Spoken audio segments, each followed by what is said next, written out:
Hello! Happy day to you. I am Juliet, and I am going to be walking you through Shakespeare's Romeo and Juliet, Act 2. William was sorry that he couldn't stick around to read with you the rest of the play, so he called me to come in his place for this next act. We're going to start with the prologue of Act 2. Now, the prologue of Act 2, similar to the prologue of Act 1, is a perfect Shakespearean sonnet. And what it does is it gives us an introduction to what will be happening in the next few scenes of the play so that we as the audience don't miss anything. So what I would like to do is I would like to read through the prologue with you and go through it line by line to make sure that you are understanding what it is saying so that we understand the action that is going to occur within the scenes of Act 2. So here we go, if you would follow along with me, please. Now old desire doth in his deathbed lie. What this is saying is old love is now dead, okay? Old love lies in his deathbed. And young affection gapes to be his heir. So there's a new affection, a new love that is taking the place, is the heir of the old love. That fair for which love groaned for and would die, with tender Juliet matched, is now not fair.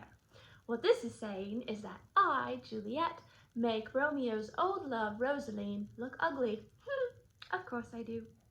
Now Romeo is beloved and he loves again, so Romeo's in love again, of course with me, alike bewitched by the charms of looks, so he's bewitched by my looks. But to his foe supposed he must complain, and she still loves sweet bait from fearful hooks. Being held a foe, he may not have access to breathe such vows as lovers used to swear. So this is saying, because I am a Capulet and not a Montague like Romeo is, he's not allowed to express openly his affection for me. So he may not have access to breathe vows as lovers used to swear. He doesn't have access, he's not allowed to openly tell me sweet lovers' words in public. And she, meaning me, as much in love, her means much less to meet her new beloved anywhere. So this is saying I have much less means, I am much less able to meet Romeo and express my affection for him. And this is because I am a woman. And during this time period, women had very few freedoms. So I am not free to express my love because I am a woman and because women were not allowed to roam around the streets as men were during this time period. I had to be escorted by someone anywhere that I went. Usually it was by my nurse or a servant or the likes. So my means are much less than Romeo's to express my love even. But passion lends them power, time's means to meet, tempering extremities with extreme sweet. So our passion, our love, is going to help us have the power to meet each other despite our circumstances. So we are going to end up meeting in this next act. We are now going to move on to scene 1. Now, just to kind of recap what happened at the end of Act 1, Romeo had crashed the Capulet party, and there he had met me and forgot all about his old love, Rosaline. So what's going to happen is in this first scene is that Romeo and his friends Mercutio and Benvolio are leaving the Capulet party. Now what you're going to notice is that Romeo has gone off by himself. He has kind of strayed away from Benvolio and Mercutio. So he is wandering by himself alone, and Benvolio and Mercutio are looking for him. And they are going to be talking about why Romeo is acting the way that he's acting. Now keep in mind, Mercutio and Benvolio do not yet know that Romeo has met me. So they are unaware that Romeo has completely forgotten about Rosaline. They think that he is still quite head over heels in love with Rosaline. So what I would like you to do now is please pause me and read scene 1 all the way through, all the way to the end. Wonderful. You've read scene 1 of Act 2. Let's talk about what happened. So first we see Romeo enter by himself and he asks the question, can I go forward when my heart is here? Turn back, dull earth, and find thy center out. He's saying, how can I leave the Capulet place when my heart, my love, Juliet, is still here. And so he turns back, right? And then we see he climbs the wall, and notice that the scene is set in a lane by the wall of the Capulet orchard. So what Romeo does here is he actually climbs over the wall into the Capulet property. And then we see Benvolio and Mercutio enter, and of course they have no idea where Romeo has gone. And so they start talking about Romeo and trying to call him to them. And Mercutio, he starts to go on all of these tangents. You know, remember, he's a dreamer and he likes to ramble about different things and he likes to make a lot of jokes. So he starts doing all of these things in an attempt to draw Romeo out from wherever he's hiding, but none of it works. And Mercutio on line 8 has this whole long tangent where he's like, I'll conjure him, right? I'll try to bring him out of hiding with a spell. And then he starts to get really silly and go off on one of his rampages where he's like, oh, come to me, Romeo. I'm summoning you by love and a dove. And he's trying to do all this rhymes, and he's making a lot of jokes about Cupid and Cupid's arrow. And he says, I'll conjure thee by Rosalind's bright eyes. So he's kind of making fun of Romeo here, and Benvolio says on line 24, and if he hear thee, thou wilt anger him. So Benvolio is like, Mercutio, if he hears you right now, he's going to be very angry because you're poking fun at his love, right? But Mercutio still carries on. He makes a couple of dirty jokes, which are very inappropriate, and we're not going to discuss them. And Benvolio finally is able to convince Mercutio to come away. He says, go then, for 'tis in vain to seek him here that means not to be found. Benvolio says, Romeo obviously wants to be left alone. Let's just leave. And so they leave. Now in scene 2, we're going to see Romeo in Capulet's orchard. So he is in the premises of the Capulet property, right? And the Capulet property is very big because the Capulets are very wealthy individuals. So Romeo is just wandering around this property in the hopes that he may stumble across Juliet. And we are going to see that he indeed does stumble across me, Juliet. Okay, and he's going to be, now remember, Romeo is down in the orchard somewhere. There's a lot of trees, a lot of shrubbery.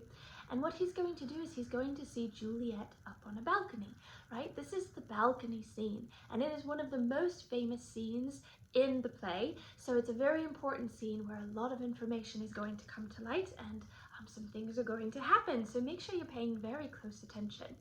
So Romeo is going to enter, he's going to be wandering around, and all of a sudden he's going to see Juliet up on a balcony. But keep this in mind, she cannot see him, okay? It is dark out, she is way up above, and he's way down below, hiding in the bushes, kind of spying on her. It's a little bit creepy if you think about it, but it's done from a place of love, and it did capture my heart. So I would like you to please pause the video now and read scene 2 to line 25.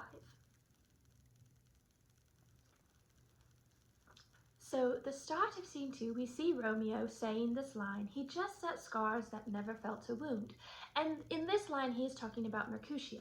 He was able to hear everything Mercutio is saying, and he says he's laughing at scars, so at scars that never felt a wound, so he's laughing at things that he doesn't understand, right? So he's a little bit upset by what Mercutio is saying. But then as he wanders, we see enter Juliet above at a window. And Romeo says, one of the most famous lines in the play, but soft, what light through yonder window breaks, it is the east, and Juliet is the sun. So here we have a simile comparing myself to the sun, right? Saying that I'm glowing, I'm shining through the darkness. And he says, arise, fair sun, and kill the envious moon who is already sick and pale with grief. So he's saying, come out and kill the envious moon, right? The sun arises and then the moon falls, and basically he's just saying that I am very beautiful through all of these things. And on line 10 he says, oh, it is my love, oh, that she knew she were. So he's saying, there she is, the woman I love. I wish that she knew that I loved her. And he continues on to talk about how beautiful I am. He says on line 15, two of the fairest stars in all the heaven, having some business, do entreat her eyes to twinkle in their spheres. So he's comparing my eyes to stars and how they twinkle, right? And he talks about my cheeks and how they are also bright as daylight doth a lamp. And the birds would sing and think it were not night. So he's talking about birds. And then he says this line. See how she leans her cheek upon her hand. So I'm going like this on the balcony. Right? I'm leaning my cheek upon my hand. Oh, that I were a glove on that hand, that I may touch that cheek. So Romeo here is wishing that he was a glove on my hand so that he may caress my cheek, because I'm resting my hand on my cheek, right? And then I speak, and I speak in a sigh. I say, I me. Okay, so I'm very distraught in the scene because I have just fallen madly in love with Romeo myself, but he does not yet know that. So Romeo can hear me, right? But I cannot yet hear anything that he is saying. So Romeo says, she speaks, oh speak again. So he's entreating me to speak, and then I do on line 35. And I realize you have not read this yet. So why don't we go ahead and pause the video, and you're going to hear me speak, and I'm going to be kind of expressing some of my feelings here. So I would like you to pause and read to line 51.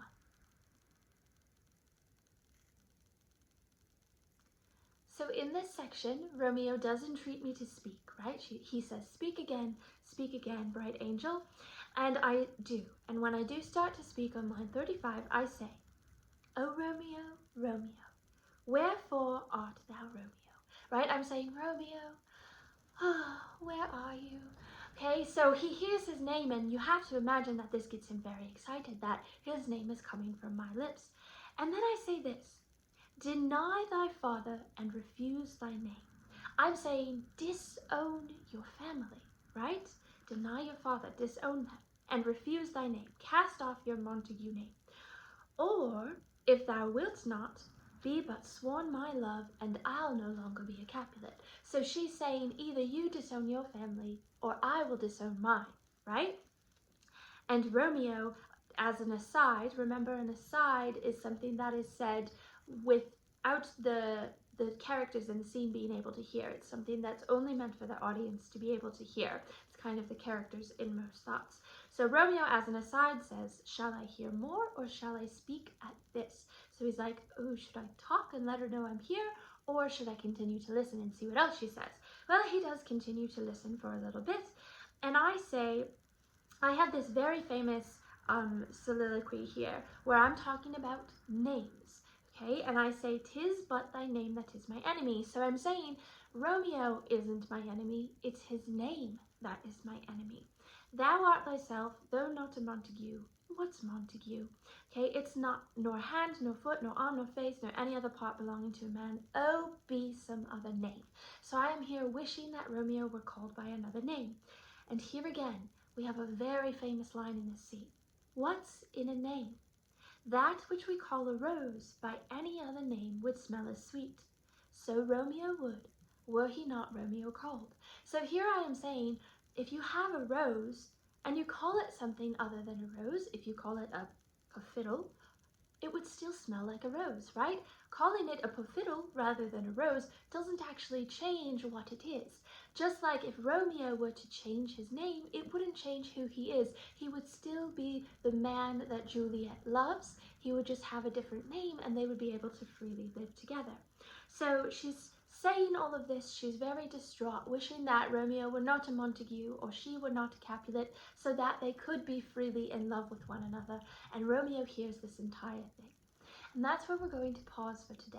Okay, we will pick it up here tomorrow and at the middle of scene 2, and we will finish out scene 2 tomorrow. I bid you a good day.